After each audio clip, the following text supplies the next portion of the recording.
Sir, good morning. Masidi Sunday ni. Weather is amphari. Masidi class 9 की science था नहीं ने सीखो और जब मुन्ना था आई वाली भजने ले रखे कोई कोरोना नादना स्कूल ले पसमाइना कोई 1665 ता इंग्लैंड की कैम्ब्रिज यूनिवर्सिटी से लाइक तंब लेक की हारे वो कैम्ब्रिज यूनिवर्सिटी से लाइक तंब ले पसिगा कोई सार आइजैक न्यूटन ना योंग एग्जाम ना और ये मत वारी नहीं मसी जो मुझे लाइक तंब ले पे लेप तनमान के दौरी एप्पल पाम्बी मखोंग मदा ले आदि फमना लेगी मतम सिनेमा के दौरी हेनो ममा की मसादा तारगा थाई बा मकोक थाई है ना कोई दि मदु एप्पल तो के दौनी खुल्ला चाथोखिनी बा हेनो तारगा कोई शायद खुन्ना चान खनरिसिनी को मन फंग दे हजिकी फिबम सिदा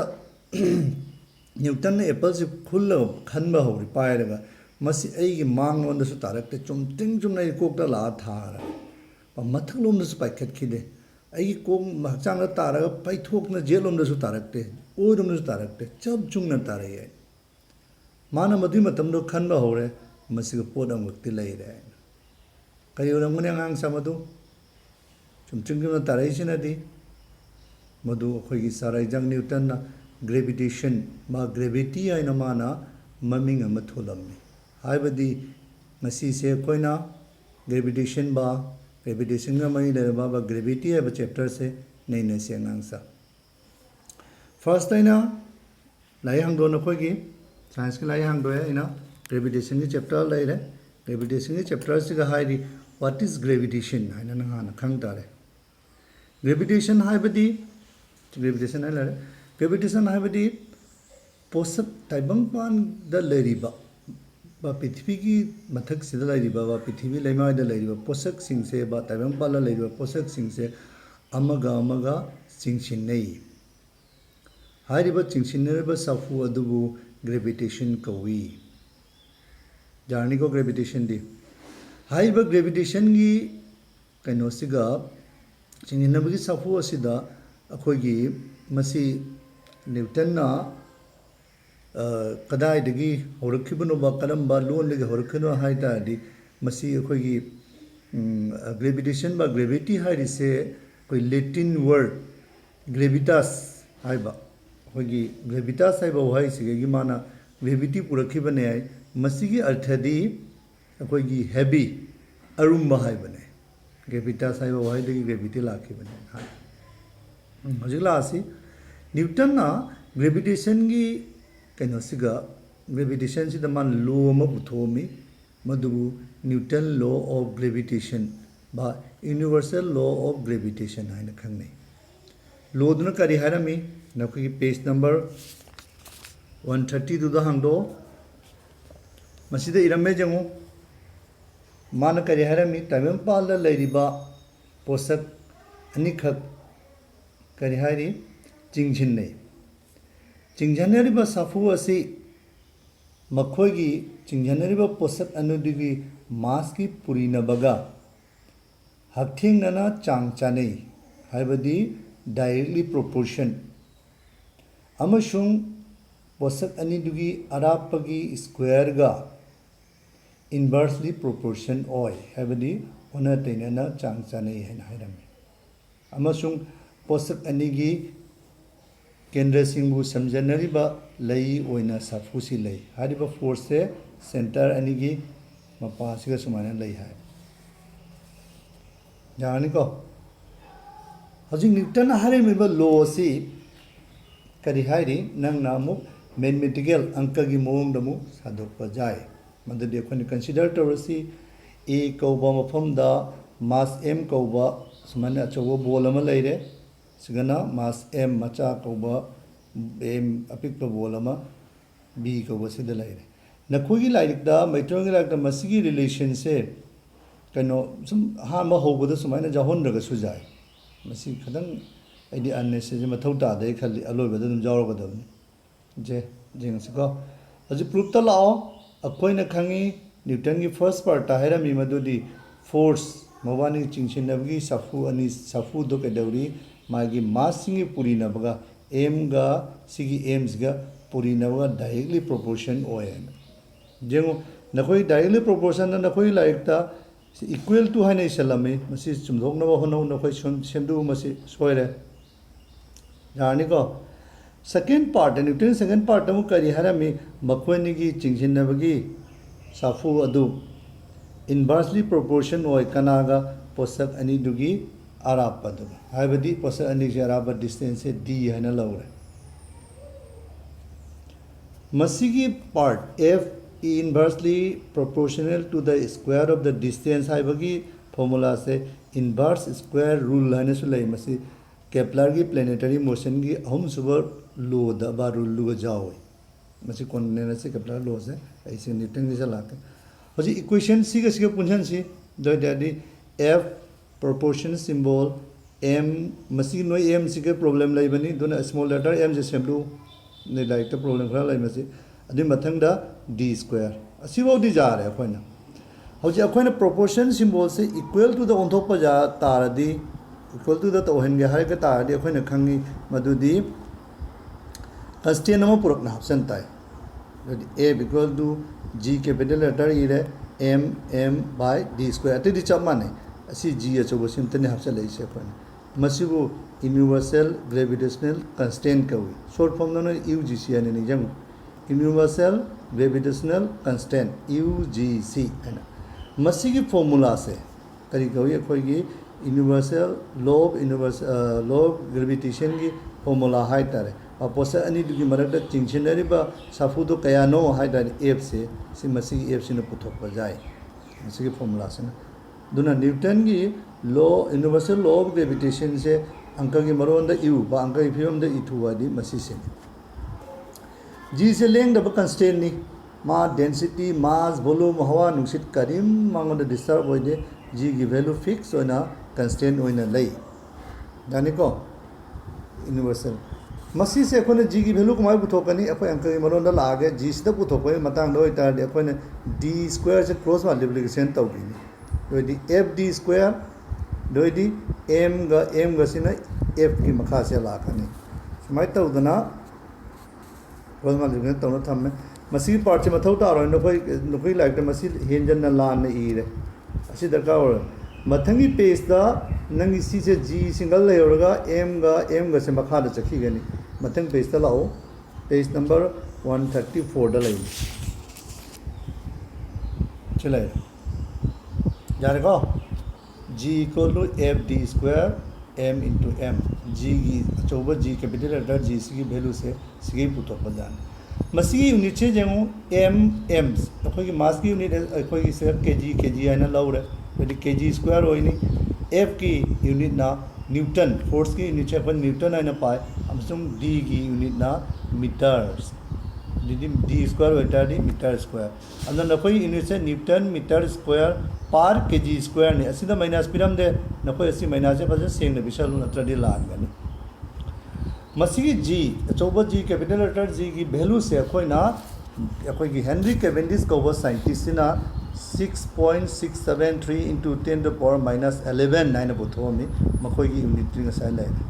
नखोइना मसी यूनिट से निंजंग दा पो ना एन से अचौब लेटर कैपिटल लेटर ई मसी से अखोइना शॉर्ट फॉर्म दा यूनिट ई मतम द सी ने करिंगो नंगना पुन्ना मपुंग फाना न्यूटन 9 इरम तागदी सुमाइना मचा मेक ते इगदबनी यूनिट ई मतम दा मी ममिंग ई मतम द एन दो अचौब न होबो सिगा नंगने N E capital letter ngata इचलुता दि मदु यूनिट ने लौदे चनबी मतुमिना जानी को हौजिक लाओ नंगना मसी की वैल्यू से कोई फादोक ताई आदि खंग कोक ता काउदना पोट अंग सिने ताई मदु आइना नखोय ता काउदना वा फॉर्मूला मता के अखोय की डेविल नंबर आइना बाइबल दा जाव नंबर म खंग ले मदु 6666 आइना लेबा नंबर नि मदु दगी अखोय ना निंगजंगो डेविल नंबर पुरीबा 10 to the power minus 11 से कई तवी कमाई निंगजंग ने अब ग्रेविटेशन है ना हाइबा वही सिगा मयक से त्रामाथोय लेबा दुना डेविल नंबर पुरीबा 10 to the power minus gravitation ने निंगजंग आया महार के डेविल नंबर पुरीबा 10 to the power minus gravitation हाइबदी 6.7 समझल 6.7 है नत्र 6.6 into 10 to the power minus 11 निजंगो मैम निजंगनबा नको समाय तौर डेबिल नंबर पुरीबा 10 to the power minus gravitation हजिक जा रहा मसी वैल्यू से फिक्स जे अंक खोट बरखंड कई खंडे नको मसी होना दई मसी हजिक लाओ नको टेक्चुअल क्वेश्चन सिगा हिगोग मचुना दी स्काई ब्लू कलर हागद्रा मसी ने इबो क्वेश्चन खरा जारोमी state Newton's universal law of gravitation मसे मोहायर के गसाई जो हागरबनी मुन्ना ताओ तयु पाला लइबा पोसक अनी खकसे अमगा अमगा चिंजननै हारिबा चिंजनरबा साफु असी मागी पोसन चिंजनरबा पोसन दुई मास की पूरी बगा अथेंगना और डायरेक्टली प्रोपोर्शन ओय अमशुंग मागी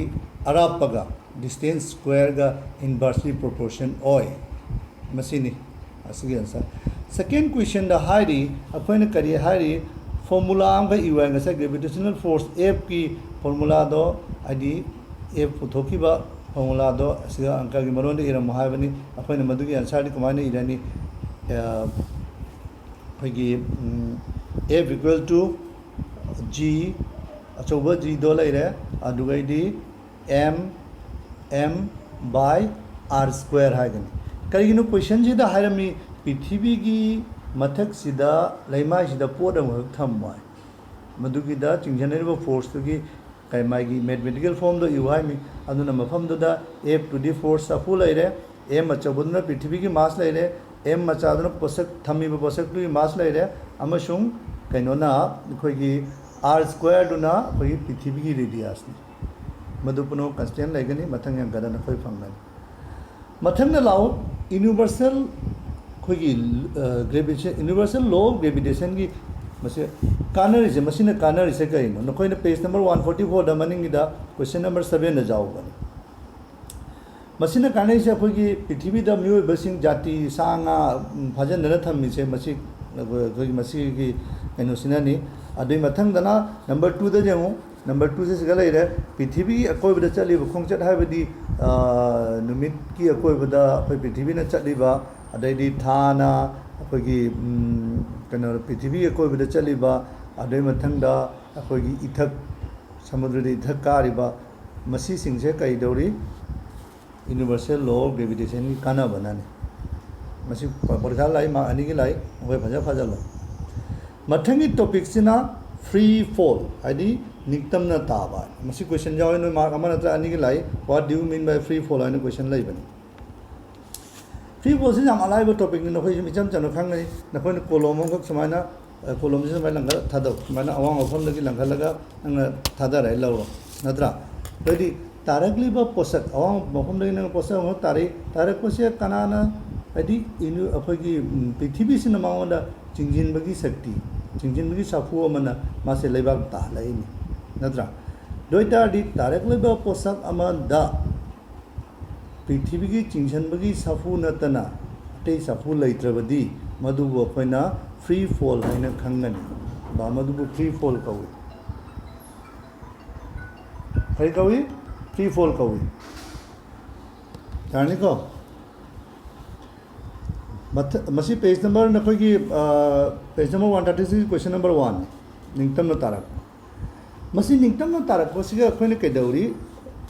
निंगतम न ताराबदी अवांग अखोइना तारकबदा वेलोसिटी हंगकनी वेलोसिटी से तुम तारकबदा चेंज होया हादि अहोंग लै वेलोसिटी अहोंग मसे हेंगतपो ओरगदि मदुदो अखोइना करि कवि एक्सेलरेशन कवि करिगुंबा हंदरगना रिटार्डेशन कवि मदो अखोइना फोर्स बा मोशन की चैप्टर दा नैनाखरे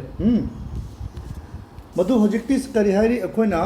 फ्री फॉल दा हादि नितम तारको मतमना पोसा मा मथक्ते मखादा तारको मतमदा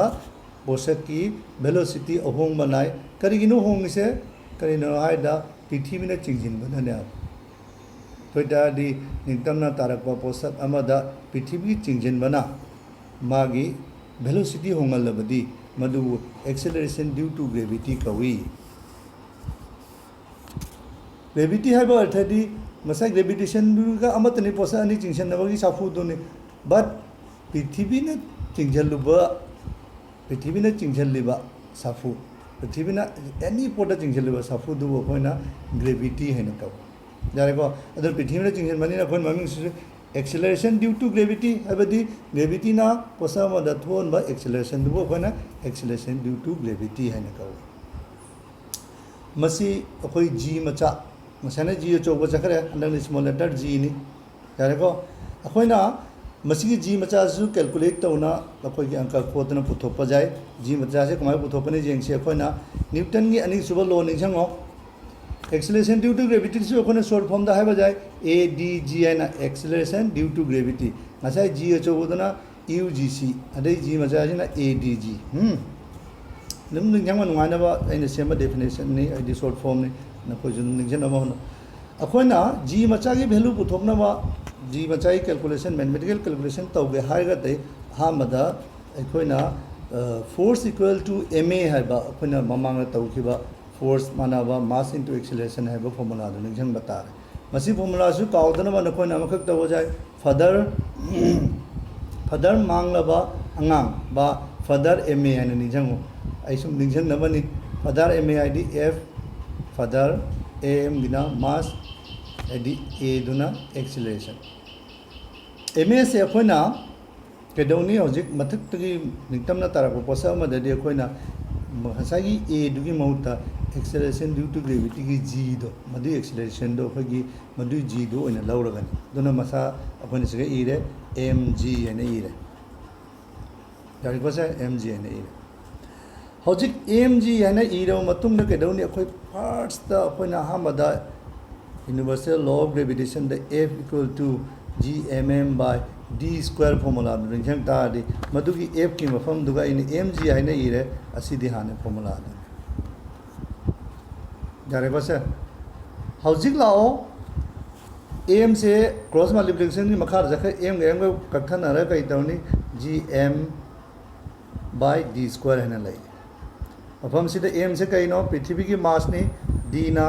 पोषक का पृथ्वी के अरापने जी मसाजना acceleration due to gravity G ओसना यूजीसी यूनिवर्सल ग्रेविटेशनल कांस्टेंट मसीगी कहीं से करें है अखोना सूमाय तौदना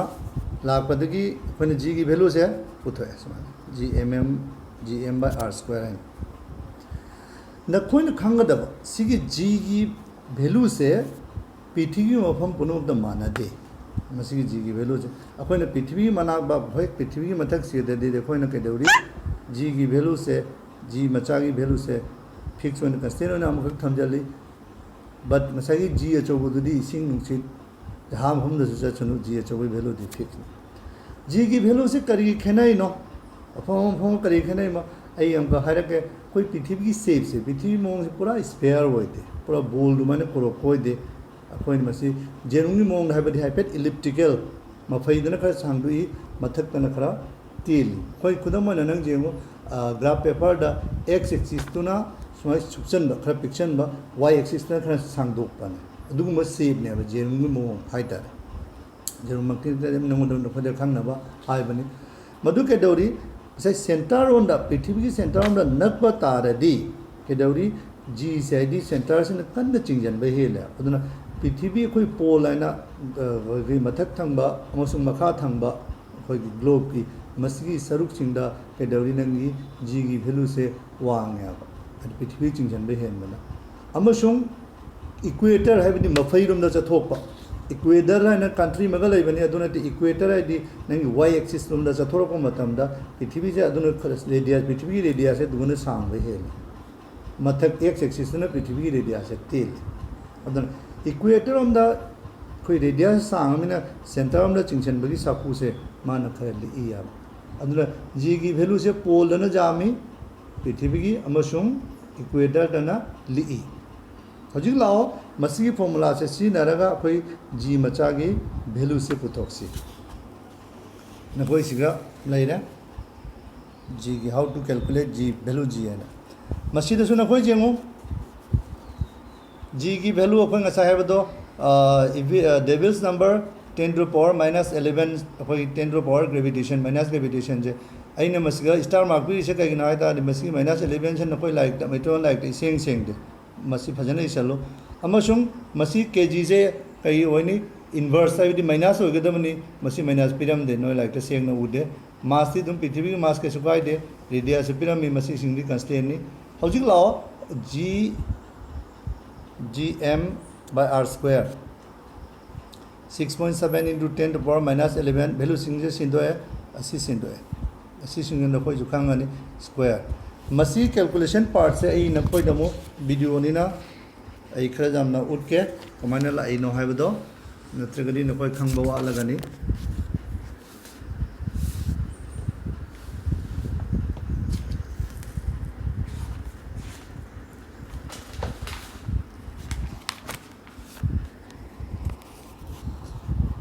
अखोइना छुमाय वैल्यू सिंदो है स्क्वायर मसी 10 to power असिगेगी वैल्यू सिंदो पूरगा सलै मसाई मखा जथराइनि मथंग द सेद लाओ क्या लैरे मसी की 13 लैरे जारनी को 13 से के दौनी नंग नमो मसाई 12 पदाई दे लाई तरुक अनि ट्राइन थो सी 12 से मथलोन बुखला मैना सखरे 6.4 6.4 अनि लगदबनी इन 0.4 द स्टेप म जंक्शन लगा 6.7 का पॉइंट अंडर कैंसिल होइना हनगरा अस्माइ तौना 676.402 सी 10 to power 1 मखा इसी पॉइंट सुन मैना लथोक मतमदा 10 अमा मथक ताय गले जारको दोइटा दि मसी पुनमक से पुरीरगा असि लैरे असि पुरीरा इसी थोय पुरी बदन नसा तौरो मसी क्या थोकनी 9.8 मीटर पर सेकेंड स्क्वायर थोकनी तो यदि जी मचा की value acceleration due to gravity a D g और एक्सेलरेशन ड्यू टू ग्रेविटी की वैल्यू से अखोना 9.8 मीटर पर सेकेंड स्क्वायर आइन लौगनी मसी एक्सेलरेशन नि अदुना एक्सेलरेशन की यूनिट का माना Ghani metre per second square आइन चारेको जी अचौबा जी मचा अनिमक फंगे मसी की जी अचौबगा जी मचा खेनबसे नकोई परीक्षा दा इम्पोर्टेंट होय हाइबदि नकोई हंदकी से नत्रसु एनी परीक्षा एग्जाम दा जान वैल्यू लेबे क्वेश्चन नि जी मचागा जी अचौबगा करी खेने ये मा होंग मै लाई नकोई ना दुदी जी मचागा जी अचौबगा खेनबसे आई चुम हरगे मुना ताव न इसलसु जानी जी अचौबना यूनिवर्सल ग्रेविटेशन कांस्टेंट नि यूजीसी है जी मचाना एक्सेलरेशन ड्यू टू ग्रेविटी हैबनी पृथ्वी ने चिंजिन मदे थोलकबा एक्सेलरेशन जी अचौबदम लाओ जी अचौब की value 6.6 into 10 to the power minus 11 करी करी यूनिट न्यूटन मीटर स्क्वायर पर केजी स्क्वायर जी मचादम लाओ जी मचा की value 9.8 metre per second square जी की वैल्यू कैपिटल लेटर जी अचौब की वैल्यू मफम पुनमता एनीवेयर द अहोम लेते तगमसुं जी मचा की वैल्यू दी पोलना हेली अमसुं इक्वेटर दना ली जी मचाई वैल्यू जी होंगे असमाइना पॉइंट खरे खेनब लै नकोई मजुसु फाजलु खंजलु जामखाना बने मथंग लाई motion of the objects under the influence of gravitational force of the earth आदि पृथ्वी की ग्रेविटेशन की साफु की चैथेंग फंगलब पोषक सिंह की खोंगचत हाबेदि मसी जे अखोई ngasa equation of motion Newton की कोई मोशन की इक्वेशन अहुमबक फंगिबदो मदु लाक्टर मी तब तबना मदुई मरमदा नैना रखनी हौजिक अखोइदा